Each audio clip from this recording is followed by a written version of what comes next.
बिस्मिल्लाहिर्रहमानिर्रहीम। Welcome to your YouTube channel Roy Sikandar घर। अस्सलाम वालेकुम।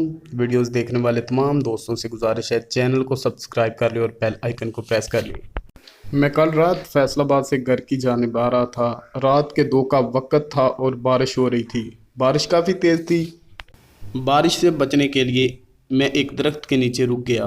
वहाँ पर एक बाबा जी बैठे हुए थे, सर पर टोपी पहनी हुई, हाथों में मोटरसाइकिल के कवर पकड़े थे और सोच में गुम परेशान बैठे हुए कुछ सोच रहे थे।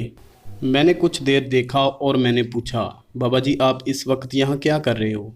रात सोने के लिए होती है और आप इस वक्त भी काम कर रहे हो।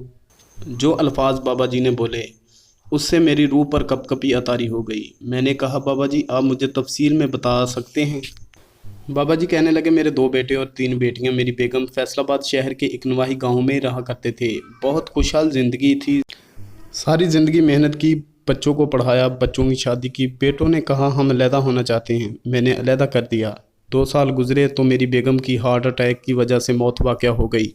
बड़ा बेटा FBI में बड़ा अफसर है। उसकी गाड़ी 70 लाख की है। मेरे सामने से गुजरते हैं लेकिन मुझे अनदेखा कर देते हैं, लेकिन मैं फिर भी दिल पर पत्थर रख के दरगुजर कर देता हूँ और सारा दिन और सारी रात सड़कों पर वर्क बेचता हूँ।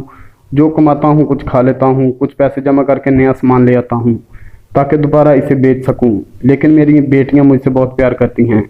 मुझे कहती हैं आप मेरे पास आ जाएं बाबा, लेकिन कैसे जाऊँ? बेटी के घर बोझ नहीं बनना चाहता। लेकिन दुख मुझे इस बात का होता है जिनके लिए सारी ज़िंदगी मेहनत करता रहा, हलाल रिज़्क खिलाता रहा, वो हरामी निकले। बाप कहने लगा अगर औलाद नेक हो तो दुनिया में जन्नत है, अगर गंदी औलाद निकल आए तो दुनिया में दोज़ख है। आखिर में यही कहना चाहूँगा, अपने वालिदैन की इज़्ज़त करें और उनका ख्याल रखें।